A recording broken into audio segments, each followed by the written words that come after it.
asena ho no na asase ni bu afa so na kyese epo bobo and it Akoma was so FM 87.9 say obi abisa say where are we going as a country na utie soundbite we akire ene de manfo kan kyese e ade a manfo edwane ena ensuo no ene amana no adi afra ena eske kofo kyese everybody was running for their life and this is the scene Ojoin here live on our Facebook page. The baby said, so can we continue to blame Nana? I want to hear you.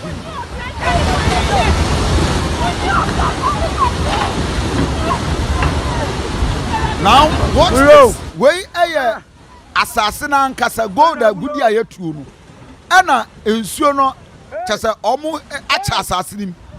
And no buogu, and I just say, a two faso, excavators, battery, Nina, a minute.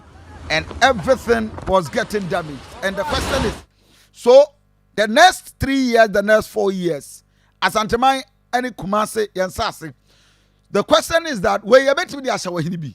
We have our politicians, our woman trankline, no maba, no more the land cruisers like I say, and etoda ubetwene na no mahemfo aya adwen say na nei wo mo no obi hye yese asase ne da ho eso aduane eso no baye bibia eye wawo dia na mom agudi a wa asase ne mu de aban dia until you have no control over the minerals I was assassinating, and this is what happens when the state loses sight over the year in the year cost. Now watch it.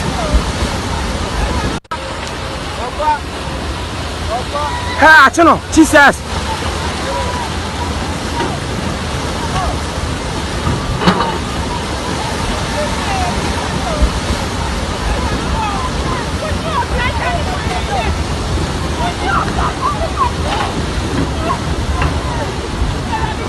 Bro, ha, where na buno?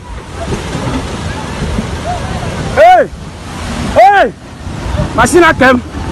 Hey, machine come on. Observer, join another pay live on our Facebook page. A very, very scary situation.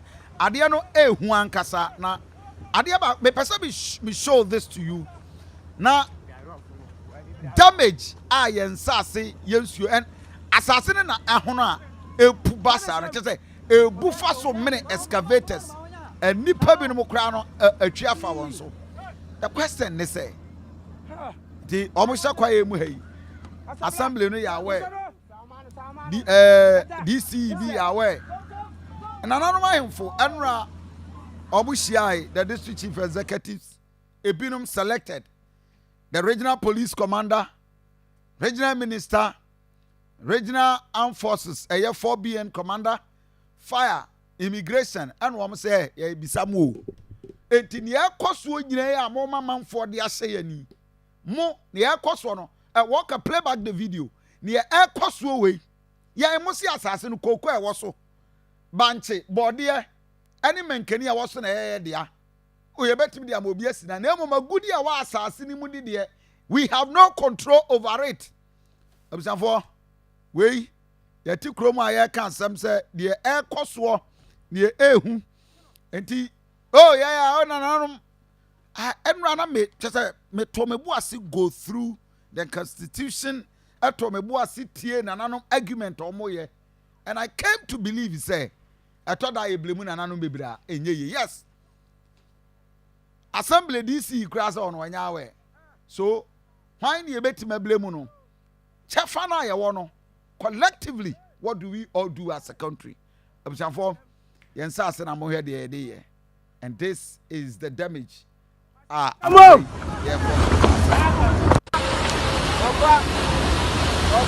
ha chano Jesus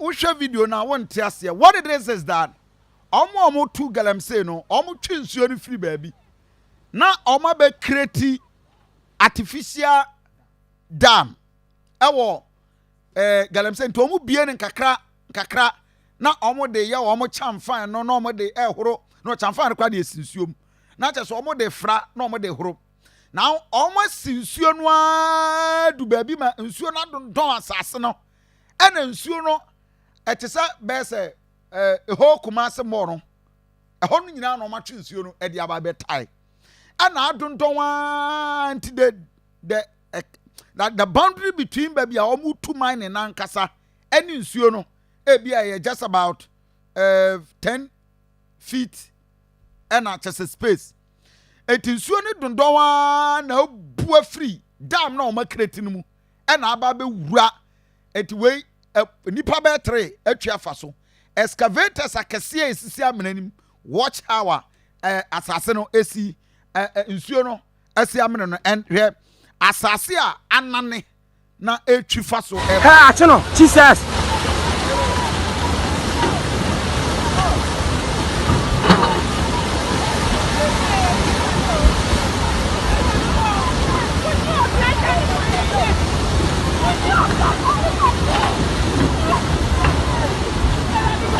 Bro. Ha. Akoma 87.9.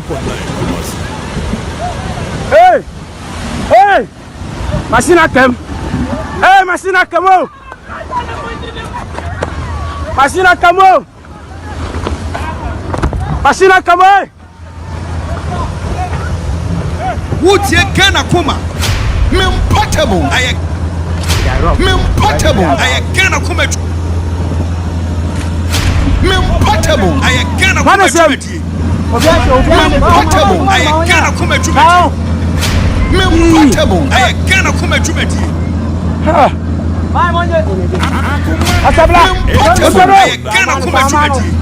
Debi, I nipa no ya as of fro excavator no so. Na oko tren excavator no hwena no. And we NC wo Cote d'Ivoire, we NC e wo Libya, we NC e wo Niger, NC wo Burkina Faso, esi wo Ghana, and this is Ashanti region. In fact, adena ye kan wasem no. Eye too dangerous to the extent say people are dying in there. Oh yes. Our this Galamsey. Yes. Now me anopay me can say. Yeah, situating komono eyi. Obia wo mo beye ena nananom info, yeah, nananom control over Galamsey. Kofi, when it comes to minerals, a goodie, I wore assassin so, and I say a goodie beer in any shape or form. I wore Ghana had Mubia, Kofi, Emrana, 1992 constitution. Actually, say, yeah, the South 2 minutes, they are showing penny, and sir. Okay. It is about my crime, I'm in constitution. Okay. The chapter 21 of the constitution, I also lands and natural resources. Article 256. Clause 6, 257 clause 6. Okay. Actually say, every mineral in its natural states, in, under, and upon any land in Ghana. Kofi Brafuni yo. Yeah. Or say, every mineral in its natural states, in, under, or upon any land in Ghana, rivers, stream, water courses throughout Ghana, the exclusive economic zone, and areas covered by the territorial sea or continental shelf is the property of the Republic of Ghana and shall be vested in the president on behalf of and in trust of the people of Ghana. So we study oceanology, territorial zone. Yes. Territorial zone. Yes. And in territorial zone na omano etimi didi wo ho. No correct. Etu agudia wo ho. Yes. Etimi eyi fish, etimi yi sa na mani nyina. Nti sa kwanya no wo ho e de ma oman bia se obetimi enya akwanya na watimi nso adidi wo. Sure. Na sa bia we nyina no de omamra ne e kan se yenya agudia wo sa asase no wo hene na wote wo na enya wo de. Enya wo de a e oman pani. No correct. Eni nti yeti kromo a eme ye de agudie no tumi. E de ahye Emma obi won kran. No aba. But the question I na manfo bisa ne say, so obi betima akwa wura kwaye nim without necessarily recourse to the chiefs. And also obi ana. I for no so argument ne say ono no ebia o ye bantama hene wa. The bantama hene betima hwe asase e wa atwoma area ho mia do be na odi kuro biti e ho. Yes. Na waje. And also ebia asukoma mpo hene ne nsase Enza kumasa in fribo a ohwa kokosi go so ye Aha. tro nyina. I know correct. Ti so obi ba na oje sa kakra tefa no na ohyepo no mutu a obey dem. But my yenya understanding kakra. E wo videos a ye share the devastating nature. Aye dey say yensa say a good year ene mining a ye tu a ene ye don tansa aburu obi a the national president and our president the man concerned small scale miners association miami nua kwadwo pepra bema bibia abakode Menua mejo Kofi Asante. mete won kan che Menua yesho kaka. Minim beginning ending of last 4 years 2020 more bana as a miner no activities ba from sesia esan pega ni tia ni ekoso ni ehu kra de e chen first no mona moye into the activities e de na asesa de na si yama mu green light bi a mu nyina moye modwuma E di gaba vincia uti for ta vincia Asante. Portable Aye Ghana kuma adwumadi. Means I'm power videos vincia every small scale miner bia uti me bia. I think sisi ano ye ka se yedwuma no ama no home ni so a Akoma FM 87.9 Kumasi. ebetumi aka se ye nokre na efa bebi ni nso no ebetumi aka se enya nokre ni nyina ne se yeni se Ghana ha the only license that we mani patu group mebude small scale mining license and a large scale mining license. And no, is enshrined in the constitution. Magana me ana obi ehun kwan to be to from every day. Me no ka say. And that ye ka say small scale mining license I cooking our Akoma FM 87.9 no ka apply a test but who how to me ba. But see I not me apply we connect to doctor here. Just because it means a way be a critique of abine, or no man and sanka the license. Who was assassin now applying our pay license their age man. Near Babel launches for community mining. The Pana launch community mining a man, Ebiko no miner, Sebi or non community name. Ebimpono only sa region. Na ya see Ashanti community mining. The man sa Akoma FM 87.9 Kumasi. Wait when in China for na Serjuma no or moye de eh. Intino ye kasa man who many so fine. A man who many so in a different aspect.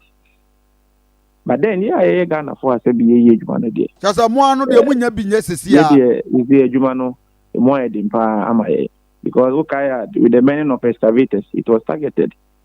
Every now associate machines as we speak now be cried a work out. But now more when you few any leeway no more especially the Chinese.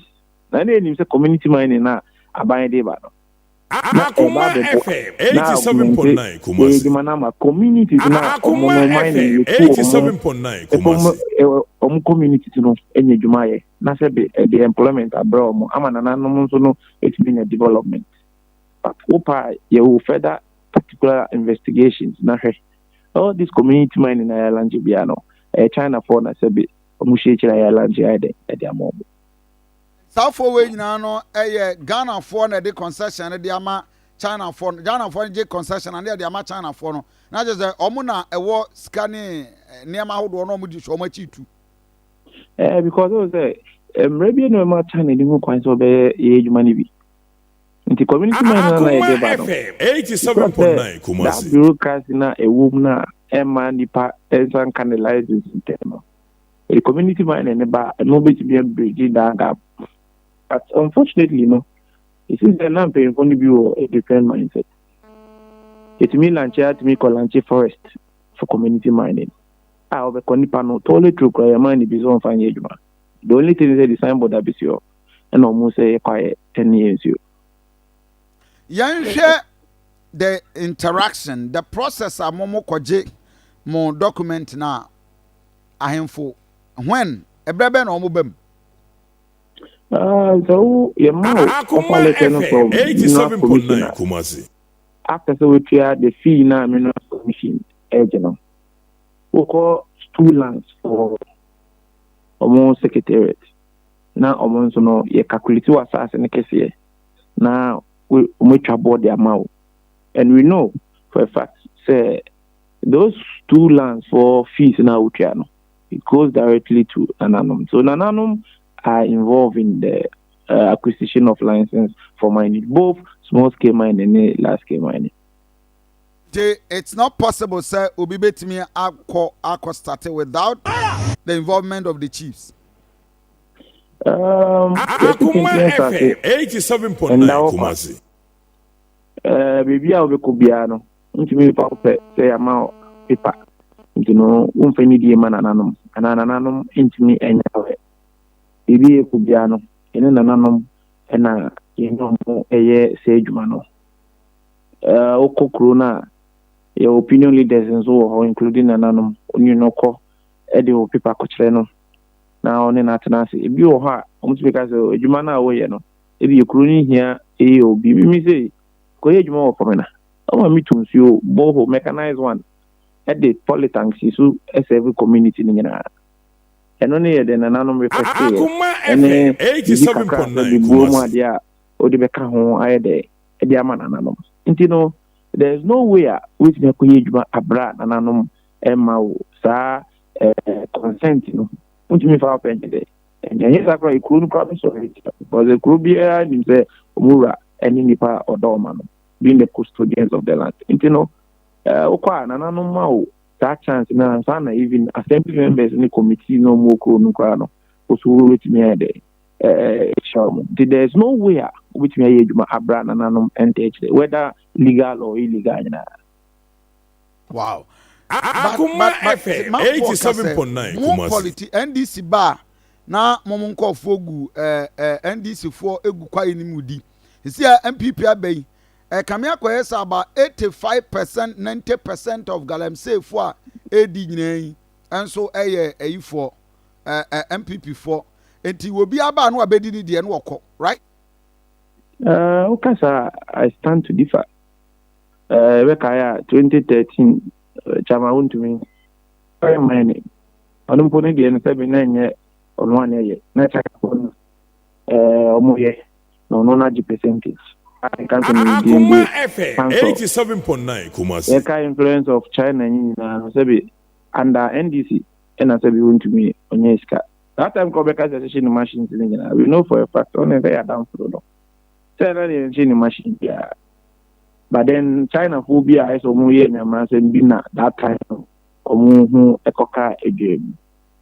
Oye Juma to say a better about even 2016.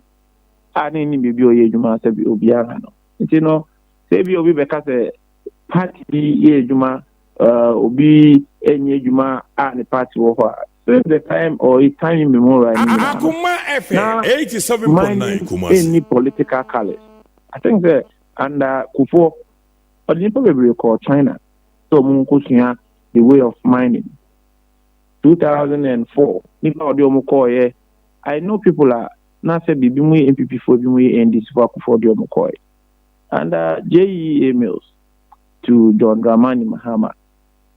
Oh yes, or besides Galamsey, so no, you realize that the Chinese were the problem. So only it was targeted to the Chinese. To make all the evening no say Ghana for less than in fact 5%. It was basically meant for the Chinese. Into not only there was not with Sabia way and this way MPP, only there is a Ugan in the Juma, but Chinese should be out. Said this can make Ghana for and Nanadu. And so no, we can state for a fact, say it was targeted on some people.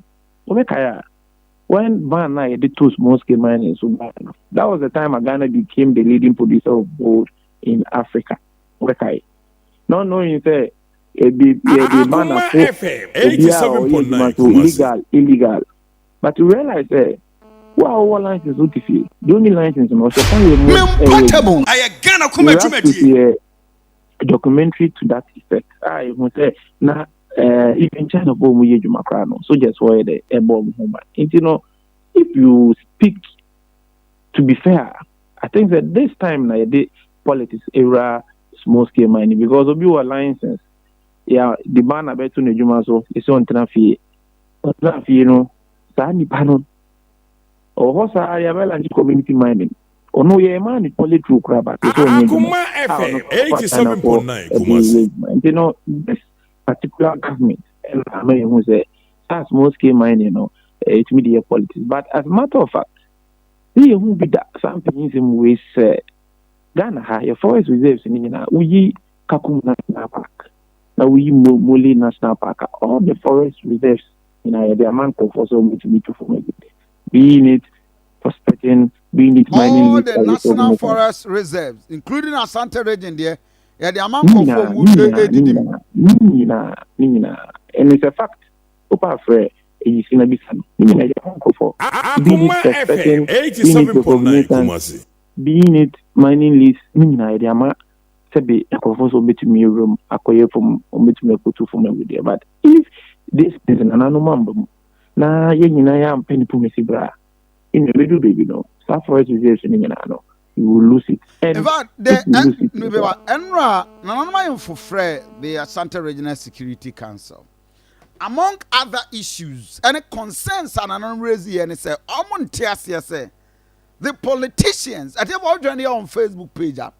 These videos are showing now, and I can tell you, so about 95% of 87.9 Kumasi. Engineered by political leaders. By party chairman be, constituency organizer be, regional be, national executive be. Just a moana on shechira or mu di galano or mum potemo. So, or hinena or no te ebia kumase or te or no. Impa dear no obetimi aye. Or hinebet must stop say, me mamunya Galamsey wa. Nananum dear. Sabi, once I told you, I would always state Akoma FM 87.9 there's no way Nananum it will stop Galamsey. Sabi, omuni security for Sabi, so we could train you or no qua.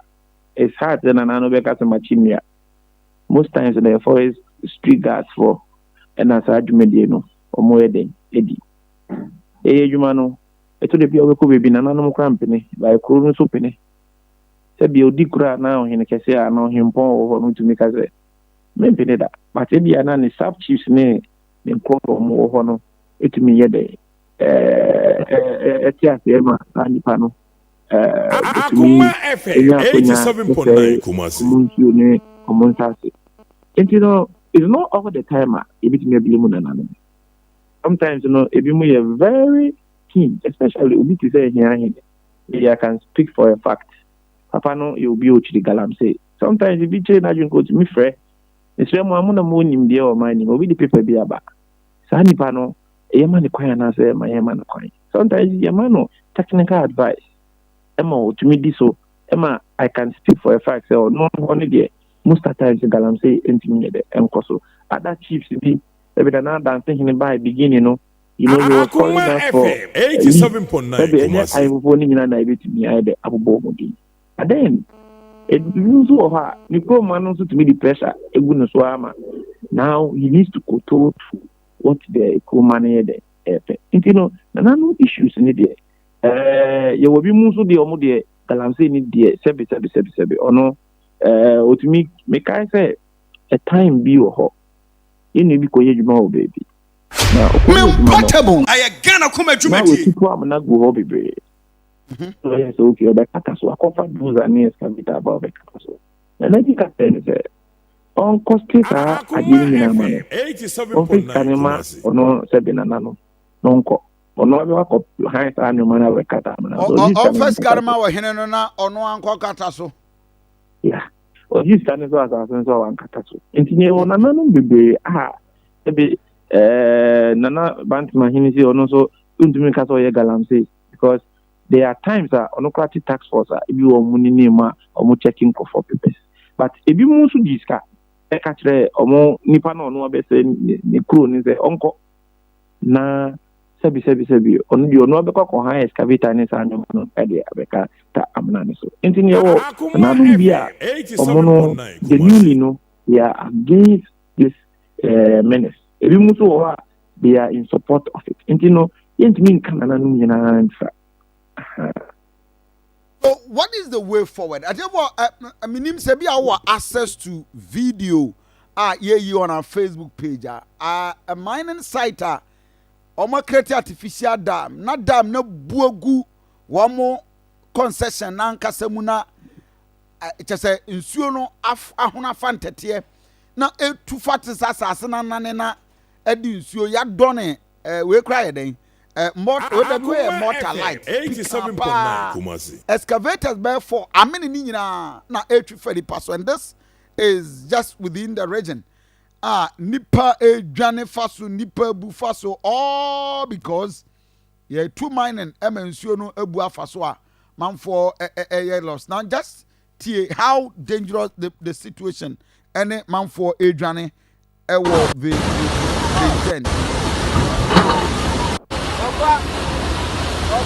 Ha, Chino, Jesus.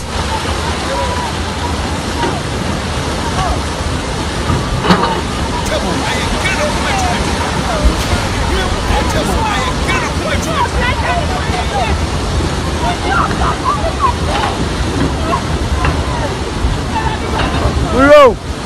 Ha. Swell na buno. Hey. Hey. Masina kem. Hey, Masina kamo. Masina kamo. Masina kamo.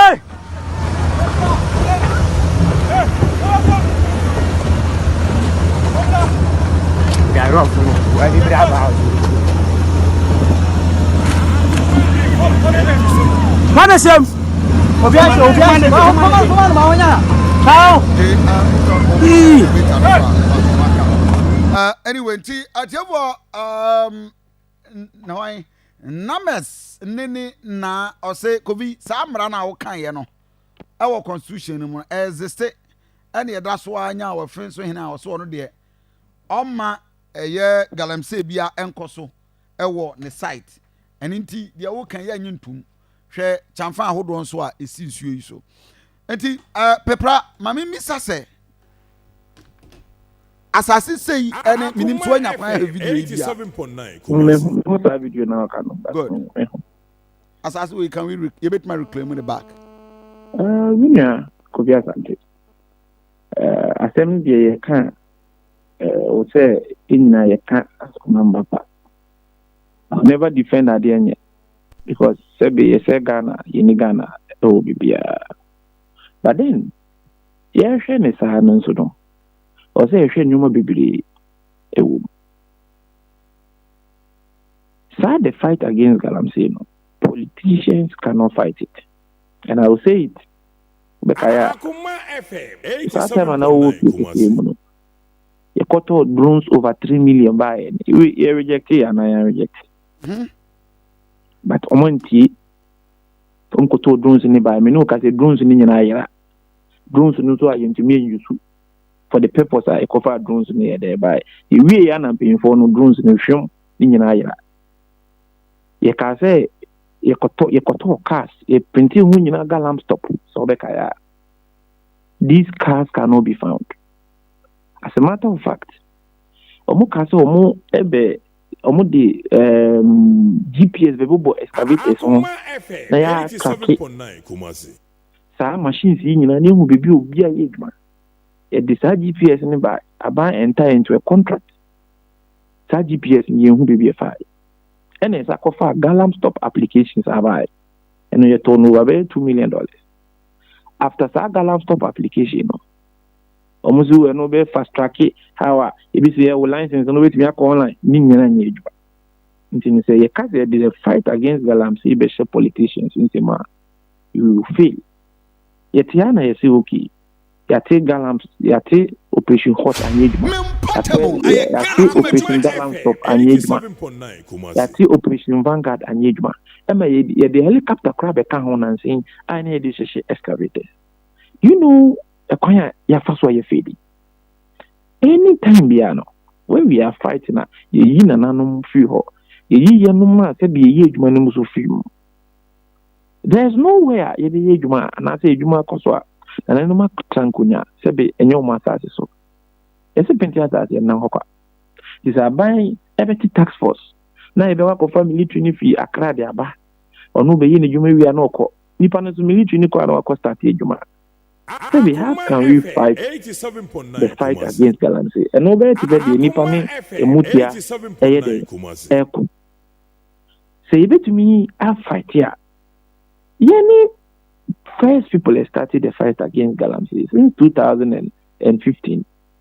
And a tax force because everywhere so we assume that material argument our building na aropay bantama hene at enra nananom omone the regional security council meeting we making an emphatic clear say nananom ahemfo entimi fight Galamsey. You are also saying this morning sir politicians entimi fight Galamsey. Why not be fighting Galamsey? Akoma FM 87.9. Galamsey say bit me fight here. Me say politicians into me fight because there is no political war. Okay. Oko baby now say bitch am want me ejuma want me whether or illegal or legal. You can't cry want me stop on ejuma. Mama phone see no pay. I am more than grateful. Doris Mensah on Facebook page was Ghana. I'm a Ghana. Doris with this Ujani on Facebook page. Ajewa kodie. Kofi, this is serious. You always say, my dear, this is serious. Video I share you dangerous. And we ya nkroma Kofi asemo I said one of or said about hope you're doing great. My dear, I'm doing great. Ibrahim Yunus was say this is serious. Akwasiwa taxi driver. Hey, Bra Kofi. In fact, it's very serious. Where the mom can be now, there is serious. Abu Sule yam okay. Ghana pioneer. Hey, Kofi. Adia we are me free bushing. Na me yam crash me. At your old journey on fair walker. Raw video no for the last time. Now, not me miss this question. But my hen say, none of my info. Or more come politicians at Tiasie. Say they cannot fight illegal mining. They cannot. Politicians say we need all of us. Yet mean fight illegal mining. Observe can until they say I'm about Ghana ha. Why in the bet me and fight illegal mining? And o join here on Facebook page. I forward to me. Obolo, be ana utie your area ho. Why na ya Galamsey or Mpotemu ho? Wa Mpotemu. Me with your body. Ghana come adwumadie. Osukofi Mpotemu a we sha o ya Galamsey. Yenim no we. Why na sha Mpotemu ho? O ya Galamsey. Because there will be me Mpotemu. Ghana come adwumadie. Galamsey no. Why na sha Mpotemu ho? Akoma FM 87.9. Production line no 0547 98 26 0547 98 26 79 the fan komo a Kofi aboso yi ho pe ana ye betwe ho komo nti se bia Mpotemu obi edi gala gidigidi yes and also voice note ni nyina na ye be boni nyina 0547 98 26 79 Kofi we ni number production line no. So yeah, JB. Time omoba be yes our concessions building bia say whatever bia ye koye no KNUST opim so cool bi no ase be no opim so kai Akoma FM 87.9 Kumasi. Ye check of mu be miensa ye te ha no musia mienu ni mo ye Galamsey Including the chiefs. Including the chiefs. Kofi Ghana constitution is stating clear. It's stating clear. Ewo article 257 clause 6. Asem o kan ni na say to me a yediama se be impreduasa o man payini se agudie se wosro se wo form se wasase every territorial border se wo zoom ye decide to me the assumption payini sa on behalf of the state Kofi ye ba ye regime mu anu se Ghana man payini hwan enye regional minister ye go constituency mu a ye man payini hwan enye MMDCs so how come they no more can I mean you see as far as we are concerned and as far as practicable, this constitution is still working. The 32 constitution, and that's your juma. And so nobody can tell us to say, Omunim Galamsey activities. Why name fight Galamsey? Kofi, the politicians are the same people Omoye Galamsey. And why name fight? It's the same politician. And of course, I have also should play an integral part of it. Because Omna Sasiya Modia, in as much as a good year shares as the moon and your Modiano, not 2 million your Mohonum. Assassin will go a long way to affecting Akoma FM 87. Yeah, the production line to just say, Potem. Omo ya Galamsey ho pato bwana ni hu fa number ni tuja na yen production line is 0547 982679 0547 982679 and 0575 504 052 0575 504 4052 offer that production line wa you bet what to anything when you production line 0547 982679 0547 982679 and other line also 0575 504052 0575 504052 me na no offer by so be so good morning Kofi Ashanti me pacho when me pacho a teacher Kofi awo free hin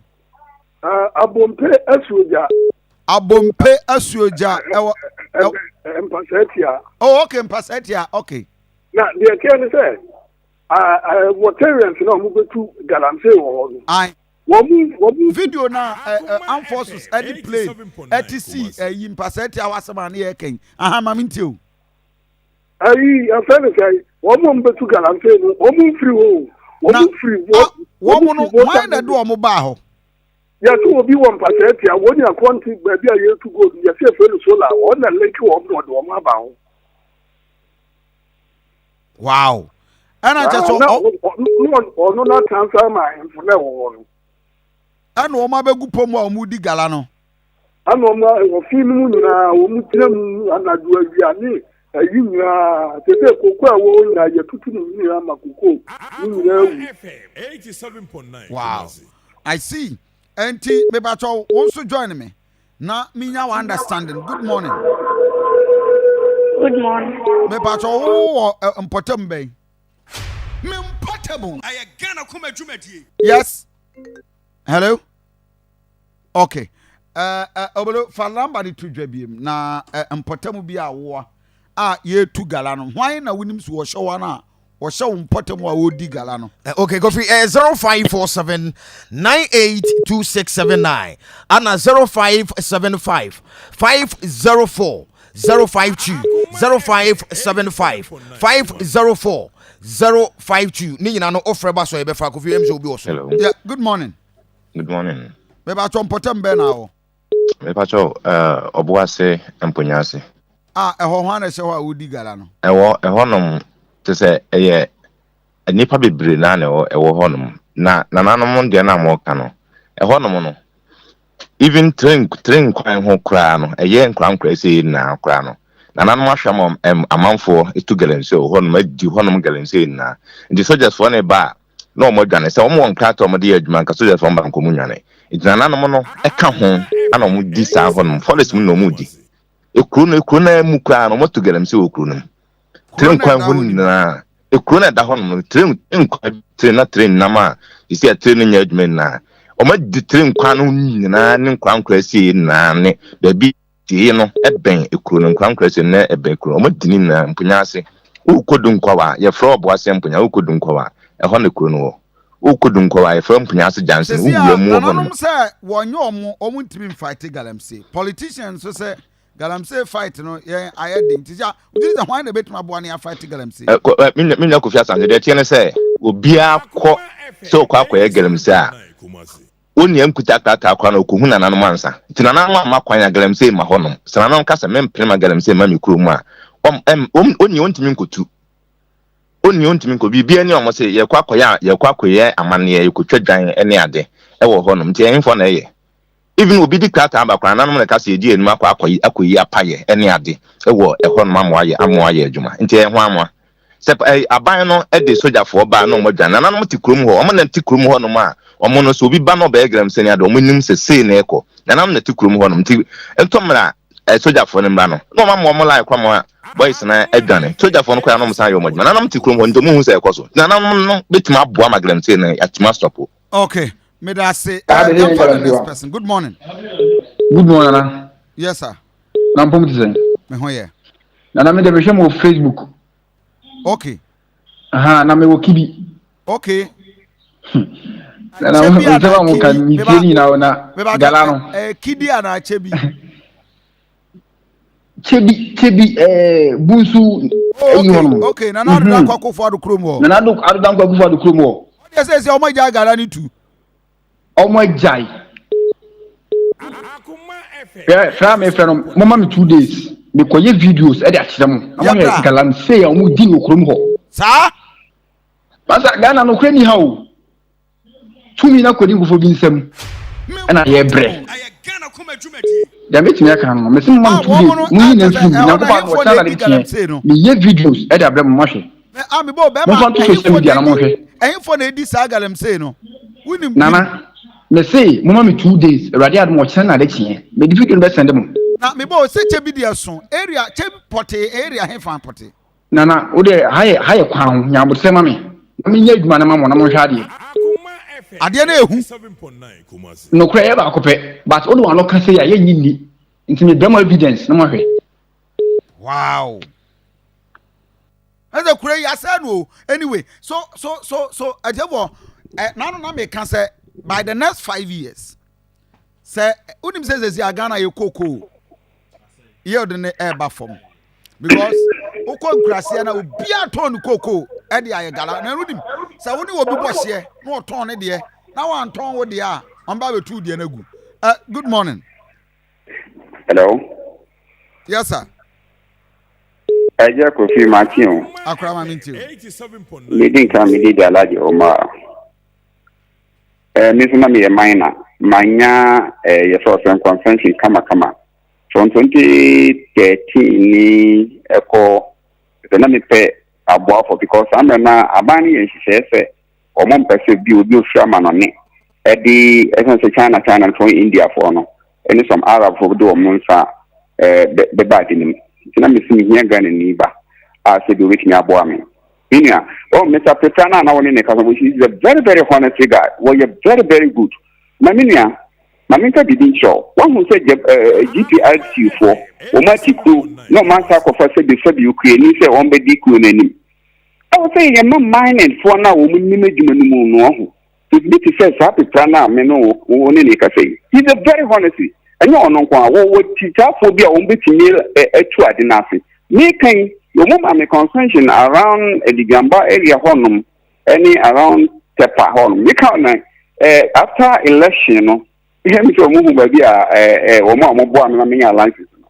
you can say ya dan nkwada ofi because so a wo de beji mine no enye easy to we nya concession NDC time me nya no Ashanti region here but no na aban na di ma we nya NDC time okay we nya no NDC time tema no aban wo so yes that be eno ni nya aban hu me ba enya aban na tem no we are getting ni ba na so wa apply ya de ma and I make us MPP buy no ma je free nsem me o ma sama aban ba ya wo kan say wa Brian no samra no na me nso kra de ne sebe na me nyan shaate ase no na me pa aboafo ni ka say ama mpenifo bi wo ho no ma mo ya kukuda mo wo mu ha mo ye me o pense bi o woni ho akoka say comfort.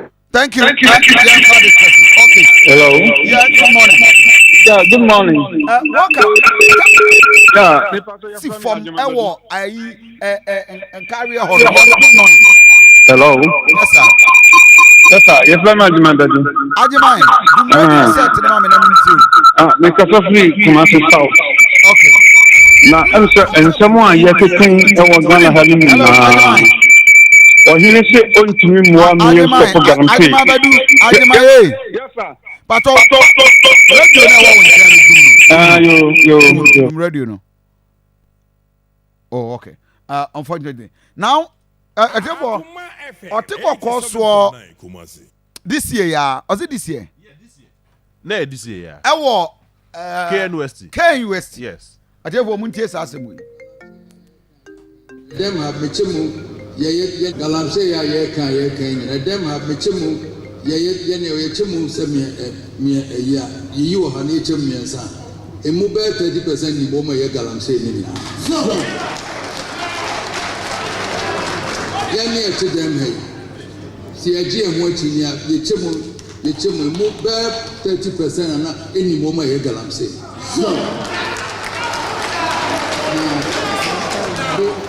Ya kwano krenu a ye be dada ya ho e be ye conference ya ba se me tie ya o ma be ye Galamsey ade ba ko se nananu ni twa asase na ma o kan o ye nim ha no mo kan na bia o tro bia o twa asase o de ye Galamsey bia o so wa ku bua ho fo se wa ye bone o ko ko na san pa so bia asase ama se ye Galamsey na ate ho na hin de e bone nti mummy enhwe Otiko kwa so asem no atefo aya Akoma 87.9 FM. Good morning. Good morning. Beba to hani. Yeah, ajimani na sabe bim. Maminti. Aha, mi pa cho me de kaka mi kan se. Em se ahemfo no se omuntimi emma yenya Galamsey. Na yampanyimfo nso mu je omen so omuntimi mmoa me yenya Galamsey bia. Eni na ekese yampanyimfo no mbu oman no yentimi mu man yiye. If you say ya japade ti se na se ye nananum agya man ya se ne mo baba nya power na muntimi sizi wo mo mtu Galamsey dia oman no nya de o mbetumabu me de imagine say de betuma boa ye ni say ye mam wo fo na no mu die so no ye san kwose wo nyom sa me die so biem o mo ba ye niam nyina betoto kama because de mo kra mo ti FM station mo kekan wie na samule koma wo mo se sen wo mo nya o mo nye because wo na power ni o mo dia what's no bra wa bra kwa intimi margin kakra no. Okay, me da say yan fa the last one na yen discussion yen ko kejitia. Something is boiling e wo kejitia no pay. Good morning. Good morning. Ba me no kasa na ade ne kate. Na de atia ne se, me ba cho me ya de. Ade atia ne se. Me ya de me kasa. De atia ne se you know, who security na wo na. Commander ni DT na Trump no ade no obu Kofi Asampa na make it. I see. Wo bu me because me ma call on akwa to say wo mu ye nsuo no toto ama ye say am Robert ba. Me poso be bi ho no ba mo ba attack wo mu. If you are the Konotana for na to go na sik wo mu escort wo mu na wo mu di kan fi wo be sene. Kobuto bi o bi akoye investigation fi wo. Okay. I for wo ko ni na eni da asemu amikan. Okay, me da say. One day and the two shall go no. Okay, thank you. I just want share video I will show our Facebook page. Walker, start video ni mame. Now what you share sitam more than 50 to 120 acres. Now he said yes no. Eda ho military for the plane AC form. Na wa anti me ya bro say ya yentima ye be dey. Everybody just say we are all involved. Obia assassin. Okay, we can't be involved. Okay. Because Kofi may base my argument on the fact. Kofi minimum be to be for now. Minimum be to be. Debbie minimum be to be. Debbie. It's like my okay. Because right now me assemble ko pe and I me draw the inspiration me draw free up him so as a more than okay. What say? Amanyofo ne baye no. Omo adi statement ba ka chem say nana men kan we nana kan we no mu ni say ma beti omoto. Don't say nana beto bomb. So these same politicians now are aware of the situation. They know how to solve it. And the constitution states it clear. Kofi, it kind of clear. Ya can say the assassination nana muzo. Or say it is vested in the hands of the president on behalf of the state. It's president also has an eye over every baby Ghana Musi, every constituency, every community, everywhere. Enti omo directly involved in every activity be a course. Every activity mine be a course. Okay. But do you know how much we lost? In 2020, Ghana lost about $6 billion worth of gold as a result of illegal mining. So nanka ye regularize ade no and nanka ye nya fa so papa bi so nanka $6 billion nanka yet me find Ghana here. And my question is that I am foreseeing to me omuntimi fight Galamsey. Politicians see to me fight. Why never fight Galamsey? Kofi. Yes say ahemfofo no eje according to nipa na we interview no. Omo kotua royalties e de ma ahemfofo no. Omo je. Omisa say royalties we free fa. Omo misa. It is omo nim say in case omo misa so a omo friend say omo person so man na say omo community one man na say omo krom one no. It will be activity bi wo no man omo nim na ekoso. So your man partner so do man here. And you know say we find out to say who is doing this and what is going on here. Okay. You have the authorities. In this MMDC is no crackers of money work right now. You have the last week who had Musenya one interview. This your war and he knows a hifa. Oka say omukoye activities be na fa you go see here or to papa so bebrebe no. COVID they are all aware. There are two key people they can be involved on any day at any time. The politicians and an anonymous trakunya. That is the only thing. These are the two people. Okay. Two key stakeholders. Say opa politicians in free. Omo to go no. Kofi when they another person like you and I. Omo to Galamsey no. When they ordinary person like you and I. They are politicians. Ye use akofo me anu free mu a. Ye de omo de station mo ho a. You will see said that assassin no better ho no mo amasisi Ghana betimi akoye. Yes, Agudiano is giving money Ghana sika, but the activities of the illegal mining Ghana losing billions of dollars every year. Okay. My entie otiko koso nenkoso ehene nana oseitu. Ye me nim ne say aban chechire yensa. Nananom no techire yensa agu yachi. Ano mo de ene mesen so ayen. Isan say asase no aye ka ho asem say enipa ese no no. Eye nananom yebusuafo ne ye nanam na eye sa adwuma no. Ana yesu nananom asase so ye de a yete so no aban beto say yete asase no so no. Wotowa na obi firi nkran.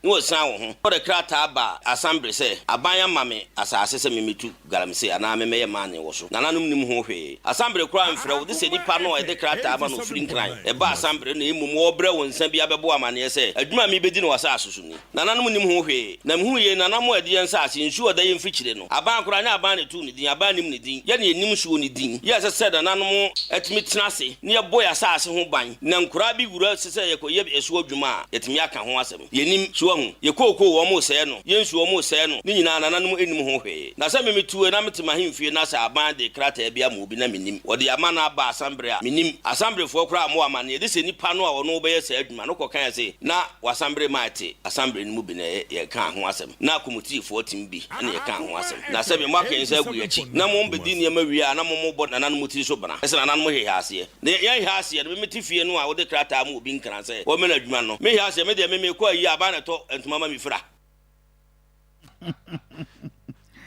Abai don't remember be afro Kofi azazo Kofi my chat for na me cha onso I mean I want say you could leave kakra afi ne aba akwaba na me da se pa mu live am kaze ya mum baby enye is Kofi 10 days peno mu ko live am kaze ya mum baby akohina me sa me da kra me na asemo Kofi na small scale mining and some yake yo me o question no say nananom so muntimi fight Galamsey politicians so muntimi fight Galamsey why na bit na fight Galamsey now Kofi we lost the fight Kofi want say small scale mining if you dem nyina no I hear more reports and documentaries on since Akufo do buy out the ban to see na report on now me who say on there shouldn't be a fight on Galamsey. Okay, you shouldn't fight Galamsey, you can't fight it. No, because Kofi over records now almost 85% of operators I work small scale mining in Munyano. Omu are unlicensed. Omu operate illegally. So what do we have to do?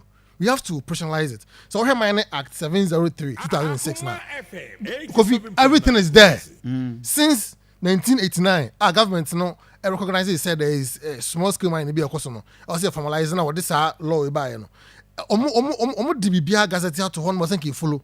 Kofi, we don't need to fight Galamsey. We need to formalize it. We need to streamline it because it's employing so many people here. 35% of Ghana's gold production if it's small scale mining Okay. So Africa Ghana is one of the third countries that produce gold. It's Ghana gold na can out of your gold so coffee 35% small scale miners and generate. And 1 million people. 1 million people na employ you. Yeah. Small scale miner na see you fighting no. It 1 million. In fact, another than for the economy crash an economy in the bar from a part of small scale mining now or fighting no. Omo yes o ye gu omo na ya be regu. Kofi when me presentation and now nipa 1 million no. And apart from nipa 1 million na employ mo no. Approximately 4.5 million people want to show mo. Because nipa 1 million obi awo ebi wo ma ebi wo fase.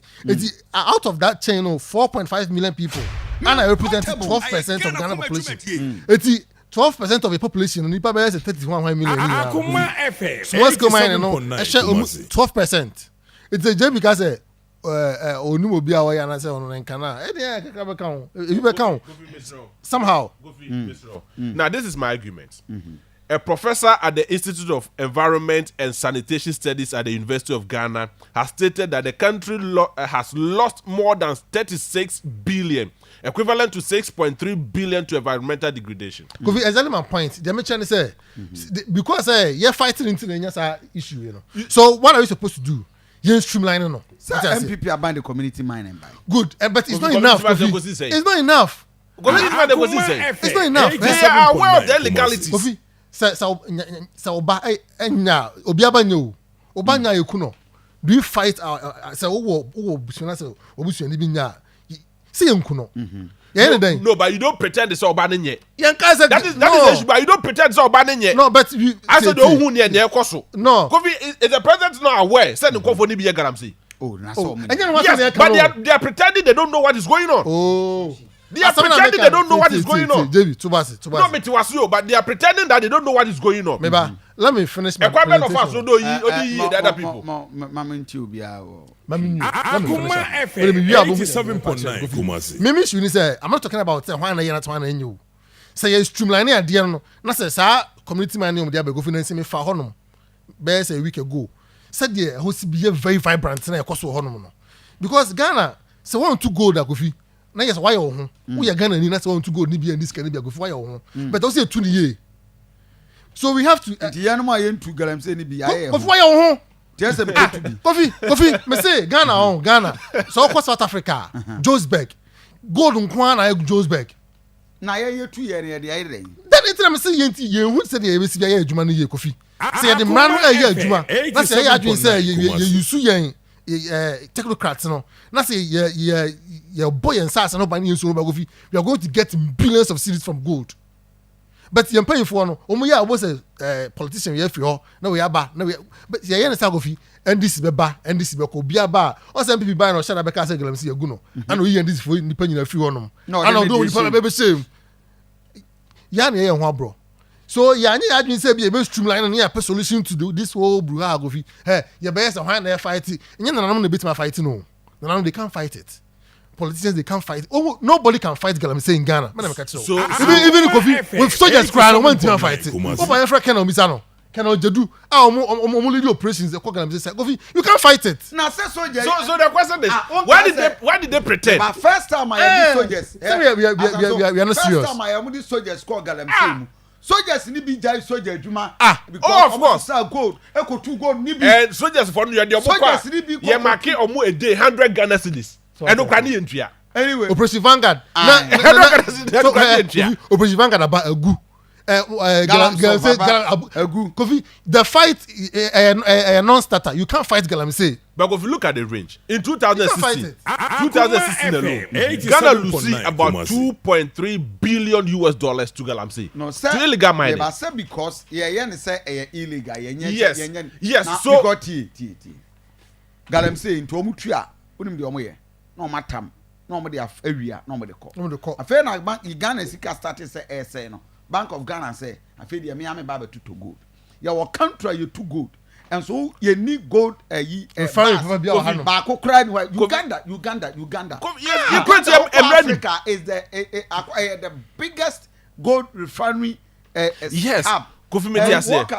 Uganda gold refinery Akoma FM maso kwanta na kaban na wasate ho a potuto gold ni na Kofi na ko yekro ntem ranim semra wo Kofi emra no na ebo ye ho Kofi me point ne say ye hwe mining areas ni nyina aban ni sika odi bewura MMDAs ni na aboama sa community project ese nka omo ye no omatimi enya sika e de aye sa project no ense bi obi di Galamsey no obasa areas wono a municipal no anasa assembly no eje ne fel so because obenya sika de free sa Galamsey for no ho ene ka ho bi na ama Galamsey no ne asetu no aye den wo sa areas Kofi tu eba no emra ese ye enforce na obi ekodi Galamsey ye che no a ese ye punish na mre mu odin no obo se ni aye na ni anti se obi tinchen na nipa no so e wo person no so be di Galamsey no because of say yam punish obi a okodi bi a ye che no yam punish ni die mu odin no obo se ono so involve wo sa Galamsey ni mu eno ka obi na Kofi am ye hu Galamsey wo areas a e won krase e wo mea ye hu se gold e wo pa but Kofi ye hwe areas nso a Galamsey wo so no a you say areas ni nyina akoye se kronketo mu but youth no a o sa kronketo ni mu no o mu face challenges pause kase mu and adwuma ni ho it because of say nipa ne eni adwuma no say o te se Galamsey e ho no pe o pe we say means bi obefa so a ono so nsa be kona no obo se nipa no no akowura galanim no so dia because o be so survival sa no ma we nyina no sa no ma we nyina na Kofi ama Galamsey no e koso ye potamu bebira aye den dia ma aban se obetumetu ase Kofi eba na nananom nso ensem a se enro abantima hene kasai kase nananom eni sa akwanya no se bia on be stop sa anoma no man Kofi se ye hwe enwuma eframamo etwere ya Kofi Ghana ni bia ete sa nwom no 13 September 1899 na 2nd January ana eframamo Kofi otwere sa enwom no yenara yasasini Kofi se utie nwom ne pa na wo hwe se de na nanom esi be konya ne abrofo de buani because na abrofo agege yensase aboso se eno na ye hwe bantima hene nsem anu oka no refer ebra Gold Coast ba abrofo ne ba ya obehu se sika kura wo wompoano ne ade na efe Kofi sa na ni yentu gala ni ensesa gold no basa eni tina na no trese no mo de no mo Kofi no mo ya no professional way tie ka ukọ akurase a ye wo nkron amana ukọ wa afuo mu abẹ na amana tentete ye Akoma FM 87.9 nkron amana da bi se no tuntu ukọ a ne ade akata so se hawa hwe abeti atom wo matu akofom donko no budi Kofi enokra ne nsu otokra no abo se nananum bi kura chensen na atri kura mo no mo de nanam monchemon ka ho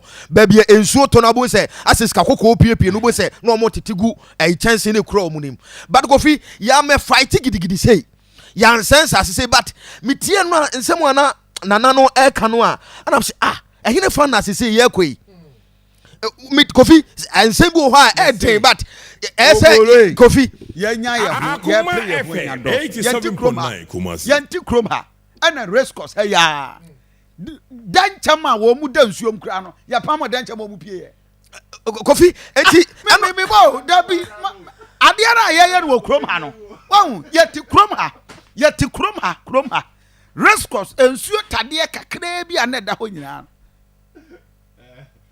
Kofi ye ndi etem but dia me kan say Kofi dan chamu pie but Kofi sanana me say madano ye kanyina ne say minu mienu obi a woti anopai Akoma FM 87.9 Kumasi the point is that